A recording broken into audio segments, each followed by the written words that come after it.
Je vais vous poser quelques questions. Là, on n'a pas de boîtier de vote parce que comme on est en multiplex, c'est difficile, mais vis-à-vis des expressions suivantes entendues, très souvent, quelles sont celles qui sont fausses? Alors vous allez le faire dans votre fort interne, dans votre cœur, et vous allez dire, par exemple, la première, l'islam et l'islamisme sont différents. Le premier est religieux, le second politique. Est-ce que c'est vrai ou est-ce que c'est faux? Voilà, je vous laisse une minute pour noter pour vous-même. Est-ce que c'est vrai ou est-ce que c'est faux? L'islam et l'islamisme sont différents. Alors, je vais répondre tout de suite à cette première question. Eh bien, c'est faux. Et je vais à contre-courant de ce que l'on entend régulièrement. Et je vais essayer d'expliquer rapidement la distinction faite entre islam et islamisme, pourquoi c'est faux. Elle a été introduite en fait tardivement par l'Occident, influencée par la séparation du pouvoir temporel et intemporel. Et du coup, les hommes politiques en France, influencés par une laïcité parfois mal dégrossie, si je peux m'exprimer ainsi, eh bien, considèrent que le religieux, c'est pas leur affaire. Voilà. Et puis, les hommes religieux et les responsables des églises considèrent que l'aspect politique, c'est pas leur affaire. Alors, comme chacun est sur son terrain, et que l'islam pose question, il n'y a pas de séparation, par exemple, dans le monde musulman entre islam et islamisme. Il n'y a qu'en Occident que cette question se pose. Eh bien, chacun, on essaie de séparer pour pouvoir, j'allais dire, avec un regard chrétien, séparer l'aspect politique de l'aspect religieux. Ça, c'est faux en islam. Et donc, il nous faut respecter ce que l'islam dit et pas inventer ce que nous avons vécu dans le christianisme, dans la séparation des pouvoirs temporels et des pouvoirs intemporels. On va en parler. Deuxième question. L'islam est une religion de paix. L'islamisme, une déviance violente de l'islam. Donc, allez-y, c'est pareil, vous notez un petit peu la question. Et je vais y répondre, il n'y a pas une différence de nature entre l'islam et l'islamisme. Il n'y a pas de différence de nature, c'est-à-dire l'islamisme se nourrit des mêmes textes sacrés de l'islam, que ce soit le Coran, que ce soit la sunna, la tradition. C'est une différence de degré, Ce n'est pas une différence de nature. La nature même de l'islam va avoir des comportements qui sont, on va le voir, totalitaires dans son expression, dans sa façon d'être. Voilà. Mais il va falloir qu'on l'aborde. La Bible et le Coran, par exemple, n'ont pas le même statut. La Bible est inspirée et sujette à interprétation. Le Coran est dicté, sacré, et non sujet à interprétation, ni à évolution. Voilà. Donc, dans l'islam, Dieu parle et Mohammed est l'exemple à suivre. Point. Voilà. On va voir qu'il ne faudra pas confondre l'islam, culture, et les musulmans. Et vous allez voir qu'il y a des musulmans qui sont apostats sans le savoir, en fait. La question suivante, on trouve pareillement de la violence et de l'intolérance dans le christianisme et dans l'islam. Alors, c'est pareil, c'est faux ou c'est vrai ça? Parce qu'on l'entend, hein. Je pense que vous avez entendu ça, même chez les chrétiens, puisque chez les catholiques pratiquants, 64% considèrent que l'islam et le christianisme se valent. On a le même Dieu. Il faudrait peut-être former un petit peu différemment les catholiques à cette question.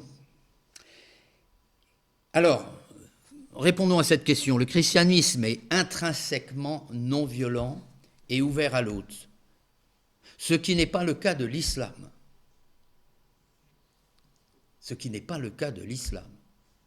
Et les gens confondent christianisme et chrétienté.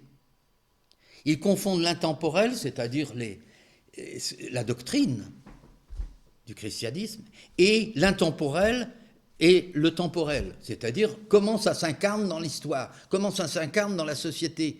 Et la société, elle a évolué entre les années 300 de Nicée et puis maintenant, la société n'est pas tout à fait la même. À l'époque du Christ, c'était l'Empire romain, avec le droit romain, etc., etc. Donc c'est comment le christianisme s'est incarné, comment l'islam s'est incarné dans la société. Donc on confond souvent ça. Et donc la doctrine chrétienne est profondément non violente, mais des chrétiens, marqués par le péché, finalement, peuvent être violents. Et nous le savons bien, nous-mêmes. C'est bien pour ça que on entre dans la réconciliation, le pardon, parce que parfois il y a en nous de la violence, à titre individuel et à titre collectif. Et l'islam et la sunna, par essence, sont violents. Mais des musulmans, travaillés par l'Esprit Saint, comme nous le rappelle le Concile Vatican II, peuvent être non violents et très ouverts. Donc vous voyez la différence entre les deux. Et c'est fondamental, ça, de le voir, parce que sinon on confond tout. D. Il existe un islam tolérant et un islam intolérant. Est-ce que c'est vrai ou est-ce que c'est faux? Là encore, j'enfonce le clou. On entend souvent ça.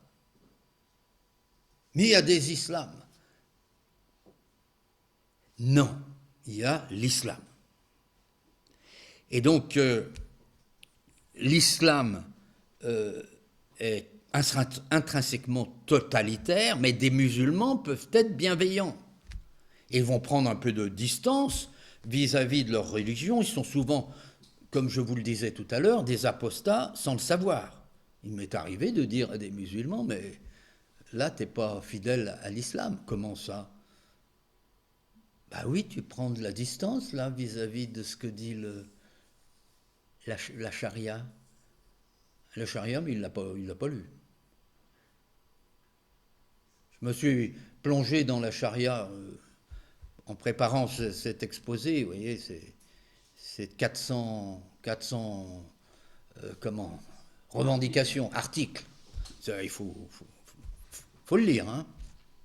Une fois que vous l'avez lu, ça vous vaccine, ça. Mais il existe des musulmans qui prennent des responsabilités aussi dans la société occidentale et qui se présentent avec un islam ouvert, tolérant. J'ai encore entendu l'imam de la mosquée de Paris, la grande mosquée de Paris, dire « mais l'islam c'est une religion de paix ». Voilà, c'est faux. C'est faux. Pourquoi ils le disent? Mais parce que lorsque l'islam est minoritaire dans une société, elle est ouverte, elle est tolérante, elle est séduisante. Et c'est bien ce qui aujourd'hui séduit parfois nos jeunes qui, n'ayant pas de repères au niveau de la transcendance, au niveau de la foi, etc., eh ben, se tournent vers ce qui leur paraît, enfin ce qu'il y a sur les rayons du supermarché de la religion. Voilà. Alors que il y a cet islam-là ne devient plus tolérant lorsque ils ont le pouvoir. Et comment on le sait? Ben, il suffit d'aller voir dans les 57 pays où la Constitution se réfère à la charia et à l'islam, avec des degrés très divers selon les pays. Donc il ne faut pas être dupe. Quand l'islam est minoritaire, les gens peuvent être tolérants. Quand l'islam est majoritaire, il ne l'est plus. Le basculement, c'est 25%, d'après mes calculs. C'est-à-dire 25% de la population en France qui serait musulmane fait basculer l'ensemble de la société. Dernière question, l'islam évoluera dans le temps comme le christianisme l'a fait. Souvent, je l'ai entendu, et de la part de journalistes, entre autres, en disant la chrétienté a évolué au cours de l'histoire et a donné naissance, non sans douleur, à la laïcité et finalement a accouché des droits universels de l'homme, directement issus, non pas de la Révolution française, mais finalement la Révolution française a été un catalyseur, hein, mais c'est issu de l'Évangile finalement. Hein. Alors l'islam, en revanche, a figé l'histoire à travers la sacralité du texte du Coran, puisque le Coran est donné et le texte ne peut plus être changé. Il est comme ça. Et donc, c'est difficile pour un musulman de pouvoir interpréter. Interpréter est un péché. On n'a pas le droit. C'est comme si vous ou nous, on disait, on va disséquer Jésus. C'est intéressant de savoir comment ça fonctionnait. Cet homme, non. Vous voyez que c'est une aberration. Eh bien, c'est ce qui se passe. Et donc, comment ça peut évoluer? Je pense que l'islam ne peut pas évoluer. Je suis très ferme là-dessus. Par contre, des musulmans peuvent évoluer. Et des musulmans peuvent s'adapter ou adapter la doctrine en désacralisant, par exemple, le Coran. En remontant à la jihad qui, elle, à l'an 1000, a été abandonnée. Hein. Mais s'ils font ça, ils créeront une hérésie islamique. Le groupe, la communauté Mahadiya qui est sur Lyon, hein, que je rencontre de temps en temps, qui est un groupe islamique pakistanais, leur devise, c'est quoi? Amour pour tous, haine pour personne. C'est très beau. Ils font l'interprétation du Coran. C'est impressionnant. Oui, mais ils sont persécutés par l'islam. Ils sont considérés comme hérétiques, chassés du Pakistan, tués, et ils ont dû s'expatrier où? Dans les pays occidentaux. Parce que nos amis qui viennent de l'immigration, ils ne vont pas en Arabie Saoudite, généralement. Hein. Donc c'est pour vous dire que l'islam ne peut pas évoluer. Le christianisme a pu évoluer dans la chrétienté, et elle évoluera encore. On essaiera de le voir dans un instant.